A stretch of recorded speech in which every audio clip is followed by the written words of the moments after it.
former Congress spokesperson Sanjay Jha, who's also the author and the political commentator, on Monday, this Monday, wrote an open post for Rahul Gandhi on X, asking him to get the house in order.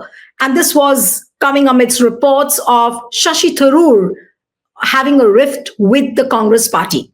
And what he has written is very, very interesting. And I'm going to put out that tweet on the screen for you. And he writes that, "Dear Rahul Gandhi, I'm writing to you publicly here because no one within the Congress is probably going to tell you this. So as usual, let me bell the cat." And then he goes on to write that leadership, which is corporate or political or any other, is about having difficult conversations. It is about troubleshooting. It is not about living in denial. Problems have to be addressed. They cannot be wished away. And then he writes, "You and I both know that Shashi Tharoor is an outstanding parliamentarian. He's probably among the only few in the country to whom the cliche, 'he needs no introduction,' truly applies.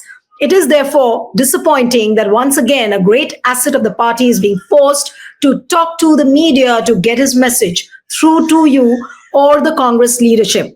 Almost 5 years to the date, I was compelled to write an article in a national newspaper when facing a similar predicament. No problem is intractable. The key question is, do we have the will to solve them in everyone's interest? And that too quickly."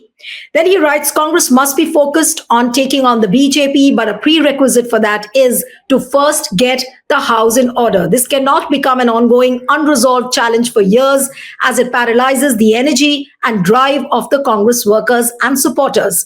A challenger party has to be swift, desperate, risk-taking, hungry, and on a constant prowl. It cannot be business as usual for sure. We need to hit the nail on the head going forward, but right now, we seem to be hitting our head on the nail." So this is what Sanjay Jha wrote.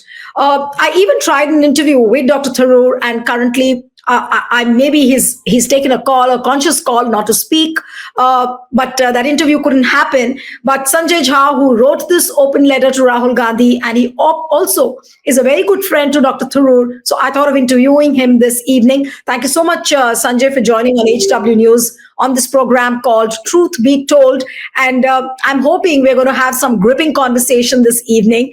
And to begin with your open letter, lots of probing questions there, which obviously Congress is very uncomfortable with, even though the people may like to talk about it, but for some reason they will stay silent. But what would you really say to the treatment meted out to Dr. Tharoor? Neelu, my simple answer to everyone who's watching the program and who cares for the idea of India, for the future of this country, they all know that the Congress party has to play a very critical role in the India alliance and build, I would say, a solid foundation for a comeback. Now, how are you going to do that if you're not going to win elections? And how are you going to win elections if you don't have good people? Neelu, political parties are made up by the talent that they have. And anyone who watches your show will agree that Shashi is one of the best, I would say, politicians in parliament. How many people are as gifted in terms of articulation as Shashi is, or who has an understanding of diplomacy, politics, foreign policy, India's history? I think that is the tragedy that needs to be averted right away by the Congress party. I wrote this open letter or a post to Rahul simply because I know that end of day he is the de facto president of the Congress party. I know that's not the politically correct thing to say, but he will take the big calls. And today it is absolutely critical that at a time when you are being cornered and all the advantages of the Bharat Jodo Yatra and the good performance of 2024 Lok Sabha elections are beginning to wither away in terms of public perception. At that point, if somebody like Shashi, now Shashi is not just an ordinary MP, he is known the world over. I can tell you that the Congress today is struggling with the urban middle class. And Shashi can be the best vote catcher there. I mean, there are issues, yes, Shashi must be feeling a little marginalized. I mean, the Congress has been out of power, right? So Shashi has not been able to work in the External Affairs Ministry. He's not been able to perform anywhere in government. And I know the skills and the talent he brings to the table. Now, how do you channelize this energy positively? That's the job of a leadership in any political party.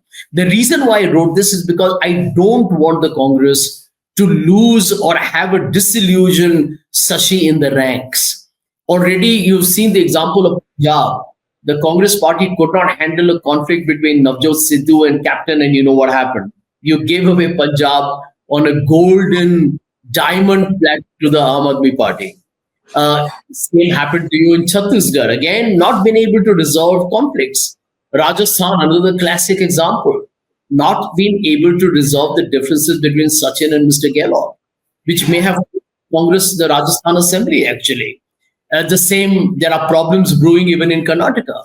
So at some point, the Congress has to wake up, and Rahul Gandhi or Mr. Kharge have to wake up to the reality. If you have somebody who's discontented for any reason, learn to fix it. And remember, this is Shashi Tharoor.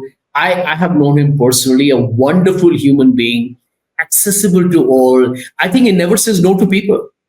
He is, in fact, in my opinion, the most high profile politician and easily the most accessible person I have known in politics. I needed help for, my daughter, some kind of a visa problem. And I know he was busy, but he found time to, kind of troubleshoot.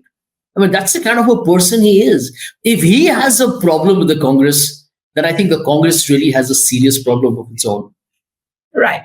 But now let's come on to the question of why Shashi earned the wrath of the central leadership. Now, what he has done is he's praised Prime Minister Narendra Modi on his America trip. Then he started talking about the successful startups in Kerala. And that apparently was not liked by the Kerala Congress.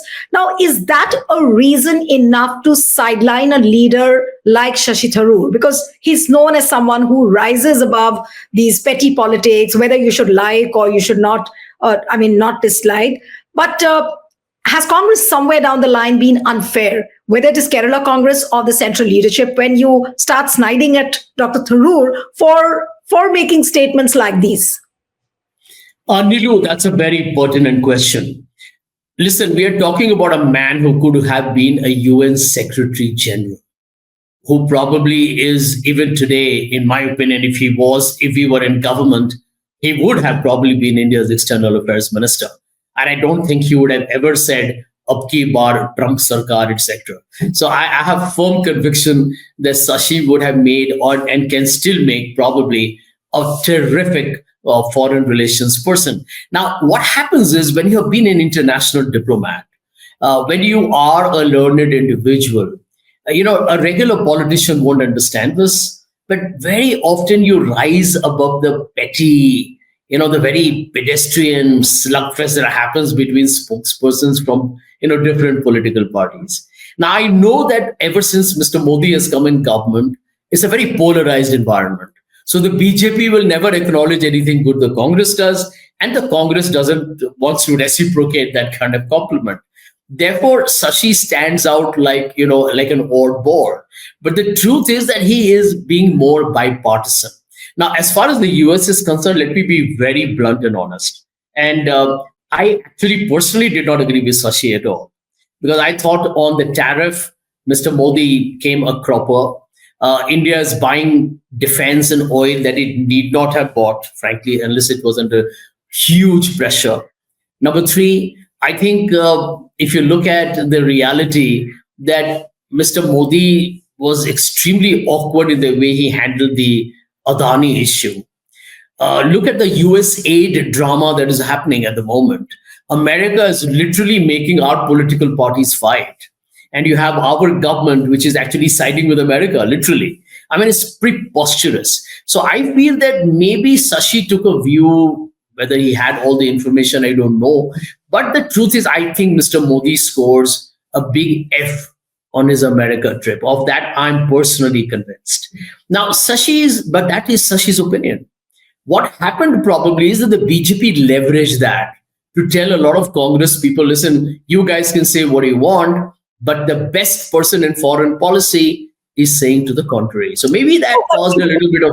I think it also is a commentary on Congress, and does it not look incongruous when Congress party espouses for the freedom of expression? Now, whether Modi's trip was good or bad. That was Shashi's comment which he made in the capacity of being a former diplomat and as someone who understands international relations very well. But then to say that he shouldn't have made a remark, and especially when it comes from people within the Congress, does it bring out that incongruity? Because you stand up for the freedom of expression, and then here you are trying to repress somebody's voice. That's exactly the point I was going to make. I said, I personally myself did not agree with Sashi's views on Mr. Modi having a good trip in the States at all. I think the larger, probably most of the political analysts agreed with the opposition viewpoint. But here is the fundamental challenge. The Congress has to be different from the BJP. I can tell you that it's in fact, I think the Congress looks good if there are some people who are above the typical parochial politics or provincial approach to politics. And the Congress can always claim that, listen, this is the viewpoint of the party. We respect what Shashi says. And you can't denigrate what Shashi says, because I'm sure he has merit in his own arguments. If you have a detailed conversation with Shashi, he can convince you why he said what he said. So I think the principal point of conversation has to be that the Congress doesn't have to be thin-skinned about all these issues. Like, for example, Shashi praised, say, the startups in Kerala. Now, what is wrong with that? I'm saying that the left government has been an overall failure. Probably the Congress will do well unless it gets too much of political hubris. It was supposed to be a swing state, although it defied those predictions in the last election. I'm sure there are leaders within the Congress who are so challenged or insecure that they find it easy to bring a good man down. Now, I feel you can agree or disagree with Shashi on multiple points, but can you deny that there is not a single individual I know who in public platforms and his writings and his speeches, in interactions with people, who's spoken with passion about India's plurality, its syncretic culture, its democratic framework, and why you should respect India's constitution? I mean, he is a brilliant man. Let's not even debate that. I'll tell you where all this comes to. I believe these are the triggers, but there has been an underlying issue that I'm sure somebody like Shashi has been feeling a little, kind of low about. And I'll give you two examples. I mean, these are the two that come to me. And in fact, I remember telling him that as well in the last time I met him. Shouldn't Shashi Tharoor Neelu have been the leader of the Congress in the Lok Sabha instead of Adhir Ranjan Chaudhary? I have a lot of respect for Adhir Ji. I mean, he's fought many elections. He is, in a hard state like West Bengal, not easy, but he held on to his stuff. And he's a street fighter. Full marks to him, 10 on 10. But Adhir was not the right choice to be your principal speaker in the Lok Sabha. That ideally should have gone, I always felt, first choice Shashi, second choice Manish Tiwari. Why does the Congress take these decisions are beyond me? Second point, do you think the Congress is really... Stop you for 2 minutes and we'll go one by one. You said that this is what you felt about Dr. Tharoor, that he should have been made the leader of the opposition in Lok Sabha. Now, the problem is, and also you spoke about Manish Tiwari, and these two are the leaders who belong to the erstwhile, if I may say, G23 or G20, whatever you call. Now, the problem you see with the central leadership and not so much with the Kerala Congress?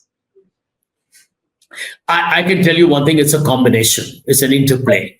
There are people within the Kerala Congress who probably see that if Shashi throws his hat in the ring in the coming assembly election for the post of the chief minister, by the way, he's a terrific campaigner. Anyone who thinks that Shashi Tharoor is just an urban elite, highly intellectual persona who cannot, kind of hang out with the common man, they need to get their heads examined. He's a man he's won one of the most difficult seats in Kerala for the Congress party.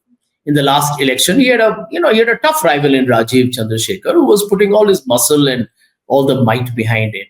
Yet Shashi won. Now, you got to recognize that today, if you were to do a dipstick survey or a proper, kind of an opinion poll or whatever, you'll find Shashi will be amongst the most prominent faces that the people of Kerala will want as their chief minister. I mean, here is a man who literally, I think, embodies the whole idea of India, which is basically India's constitution. I mean, you can't have a better example of a man who gave up a fantastic career abroad, has roughed it out in India's pretty horrific, toxic, and at times very vulgar political space. You saw how the opposition, rather the BJP, went after him after the unfortunate death of his late wife. I mean, it's tragic the kind of things he's been forced to go through, and he survived it. I think, a lot of people in the local Congress, and I'm not going to take the names, you know who the names are, would be aspiring for that job, right? For the chief minister's job, because they feel that the left has not done well and probably the Congress has a good chance. I do believe the Congress has a good chance. So I think there will be people in Kerala who will be anxious. As far as the center is concerned, my second point was, why wasn't Shashi Tharoor, besides not being the leader in the Lok Sabha, frankly, he could have even been the leader of the opposition. And Rahul could have focused more on the organization and the outreach to the people and building the India Alliance. But anyway, Rahul is now the leader of the opposition, so be it. But I'm saying, why didn't Shashi, for example, speak on the constitutional debate? Why isn't Shashi in the forefront of the Congress's campaign for its resurrection?